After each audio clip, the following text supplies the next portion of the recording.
Hi, how's it going? My name's Dave, this is Venchi, and we've got Mark holding the camera. This time last year, we were at the northern tip of Australia on these very postie bikes. So Mark, in the 1 year of that ride, we've decided we'll get them out and we'll go for a ride through the Victorian High Country. Not much has changed to the bikes, a few little bits and pieces here and there. Mark's is still held together by duct tape, and Venchi's still sporting his horrible pants that he had on that trip up north. But as for today, we're in Tooradin at the moment. We've just left Venchi's house a bit ago, grabbed a coffee. But where are we off to today? We're off to Bowel, so we'll be going sort of via the old Sail Road and a few other back roads there, and head out that way, and hopefully we'll get just beyond Bowel and up the Alpine Way to camp the night.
Nah. Nah, it's pretty small. I don't know if it's got a pub. I think it's got a general store.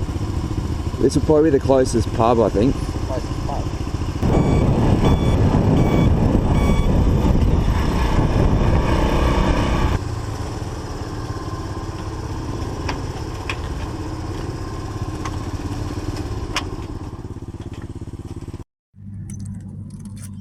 Well, we've just come into Tooradin and we're gonna get dinner at the hotel, and then we're just gonna cruise up the road a bit and find somewhere to camp. But the day's been pretty easy, no issues at all. My tacho's playing up. That's just the vibrations of the bike when I get to a certain RPM. But other than that, there's really been no issues at all. So we'll go feed and get on with it.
Sounds all right.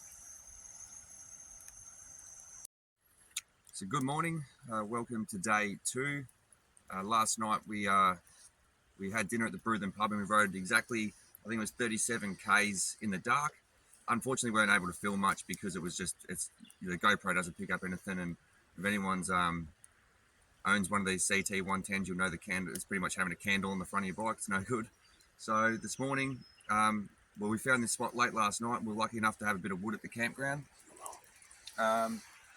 So we're just waiting for things to thaw out here quickly, and then we'll do a bit of maintenance on the bikes. We've got to tighten up the chain on Mark's bike. My tacho is actually vibrating and sending it AWOL. So I've got some rubber washers that I'll try to put on this morning and see if I can stop that vibrating from happening. And where are we going today, Venchy? Up over Hotham, where it'll be a bit cool. Then heading down towards Bright. Not sure where we're going to stop, but we'll get along there somewhere. It's only like 150 k's, 200 k's for today, so it'll be easy to do. The most used tool in his toolbox? The fold-out gogs. They're going to fog up. I was going to say.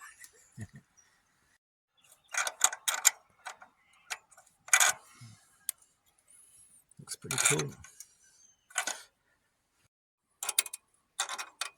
If ever you're going to do a long touring trip on a CT110, you know, one of the best tools to pack for this trip is what Mark and I packed, which is a Venchy, who has everything else.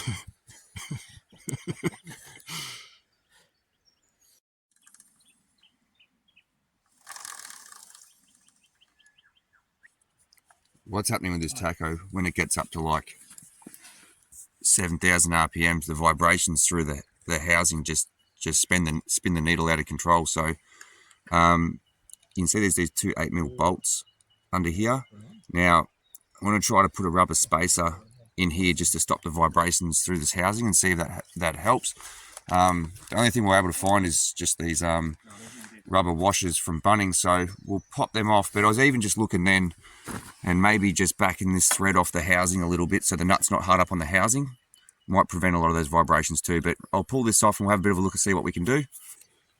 Put this rubber seal on, but it's hitting the screw behind there, so we might need to just trim a bit of this rubber off to make it sit flush, and hopefully that will stop the vibrations.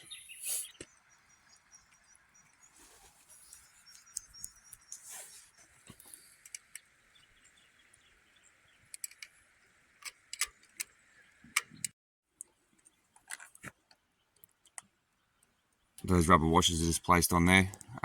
Didn't worry about cutting anything off them. It's hitting the screws, which has tilted it back a little bit, but that shouldn't matter. Not 100% confident it's going to stop the vibrations, given how much these bikes vibrate, but we'll just have to wait and see. Checking the oil for all those that know these Hondas. All Hondas you have to check with the dipstick unscrewed, just like that. The oil on this is basically perfect, so it's good news. Doesn't use any oil.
just pulled into a historical site. It's some Chinese diggings just out of Omeo. This is pretty much where we got back on the road to go back in and get fuel, but got a bunch of kids down here on their mountain bikes, almost run over a snake, so they're going down there to investigate what kind of snake it is. But yeah, it's awesome riding today, and we've fueled up, ready to go over Mount Hotham, and Mark's making use of the toilet while we can, and we'll get back onto it.